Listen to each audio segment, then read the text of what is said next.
For us to check sports this morning, time to bring in Mike Cozzi. Good morning, Mike. Good morning.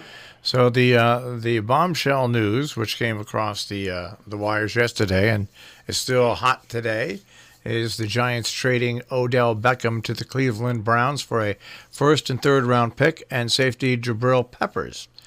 So that is the big news, and already the pundits are lining up on either side of that trade. I told you he was going. Well, the Giants had an opportunity to remove a tumor, and they did. Well, it's pretty amazing because listen to this. What's happened in the offseason with the Giants? They got rid of Olivia Vernon. They got rid of Landon Collins. Let him leave in free agency. He signed with the Redskins, and now they got rid of course, Odell Beckham. It's funny to look at the different comments that the different writers are making. One writer says, "Did the Giants suddenly build a time machine and bring Jerry Rice through the portal into the Giants doors?" So, anyways, Jerry Rice. Yeah, meaning that they were comparing him to Jerry Rice. But here's the whole thing about the trade that I see is that the Giants now are going to have to draft a quarterback either this year, if there's a good enough one in the draft, or next year. They can't acquire one because there's not one really good enough that they want for their future quarterback. So they have to do that. They have to plug a bunch of holes in their defense. They have to do that. They've got a great running back. And a good tight end, and they've brought in some people for the line. They were 29 and I think 39 and 47, 39 or 29 and 47 with Odell Beckham in uniform, doing all the amazing things that he did. They could have been probably 29 and 40 something without Odell Beckham in the lineup when you look at it that way. So the Giants are trying to open things up and see what happens here. I mean, we'll see what happens. They have a couple ways they can go. They've accrued some draft picks. Maybe they can make a deal with Jacksonville to get Foles, which wouldn't be a bad move. If not, they're definitely going to have to get a quarterback this year because Manning's at the end of his string. You don't want to get a less than adequate quarterback to butcher another year, the year after this. This is the year the Giants have to rebuild, and they have to make all their moves this year to put themselves in a position the following year. Because in the NFL, rebuild is a one-year process now. It's not a several-year deal because you can't keep players that long. So they have to draft real well or make real good trades this year to be competitive again in 2020, I guess it is. So see what happens with them playing out the rest of this off season. Are they going to package some draft picks to get a quarterback from somebody, or are they going to go out in the draft and get what they can? But needless to say, they have to go get a quarterback now because the Eli Manning era is officially done with Beckham going to Cleveland. All right. So anyway, the Giants aren't a Super Bowl contending team anyway. So I think it was a great move for the Giants. They had to do it. They couldn't stand pat with what they had because they'd be no better than they are. They had to make the trade to try to make themselves better. They did, and now they have the opportunity to become better. We'll have to see what happens. It's good move. It was a very good move. I don't know. I mean, something had to be done, and I guess the team had to be awoken from its slumber, and maybe this is the way to go about it. So, anyways, Marshall, you got to take your giant hat off and look at it from a total outside aspect. This is what they had to do. I agree with you yesterday. I said they had to do it, especially once they let some of their other players going. The whole thing is they still now eat $16 million that they have to eat. If they didn't sign into that contract last year, they have to eat $16 million. They have to now eat $16 million of that contract.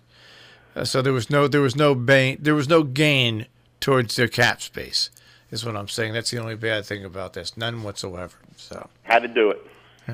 All right. And then there's another Beckham trade in New York, a similar trade.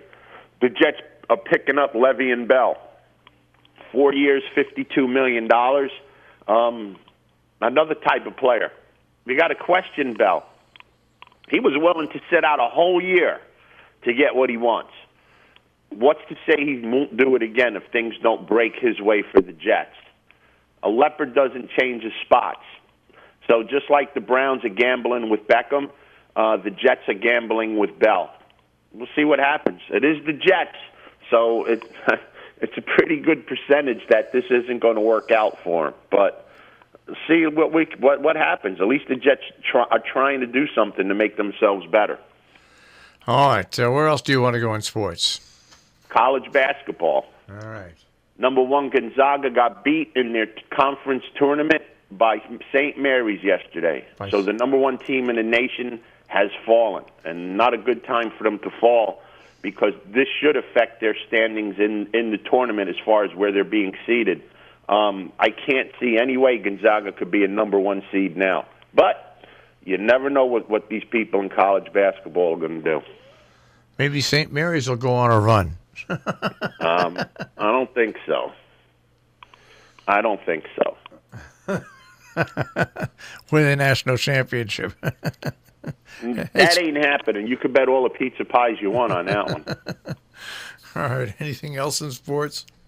What else is going on? Anything big in baseball going on? Yeah, the Mets re-signed Tebow to a minor league contract. That's all right. What else is what better does he have to do? Who knows? Maybe he'll get called up one time, whack a few home runs. Be good for him. I would hope so. That would be good. Not much going on with the Yankees. They sent another guy down to the minors. That was expected, so nothing big going on there. Sabathia finally threw a bat in practice since his heart procedure. For his own sake, I hope he comes into camp 40 pounds lighter because he's going to need to for himself, never mind baseball. And we just keep inching closer to opening day, which is something we're all looking forward to. Opening day. Yeah. Boy, we need that. I wonder if with all these bets they have now, I wonder if there's a bet out there that 2 or more games get canceled because of snow. I would think that there's a chance. Oh, I think there's a pretty good chance. We'll see what happens. There's a pretty big snowstorm rolling through the middle of the country now, so if the Cardinals, the Cubs, they were playing, they wouldn't be playing. White Sox, you throw in there too. Just look at it this way: whatever you want to think about baseball when it starts, every year you see pictures of snow in New York, players playing in snow, and games canceled in Boston and games canceled in Minnesota. So maybe one day. They'll start the season just a little later. It's all for the dollar. All for the dollar. Yeah, but college basketball today's when like the main conferences get into play. The Big 12, the SEC, the ACC started last night, but those were kind of like playing games. But today you got games that start this afternoon and roll through the evening. So. It has begun. The big college tournament starting to roll. I'm looking forward to some games. All right. Well, I'm looking forward to the football season. The football season? Yeah. You know why? I'm looking forward to that, like the Earth getting struck by an asteroid. I don't have to worry about the Giants at all.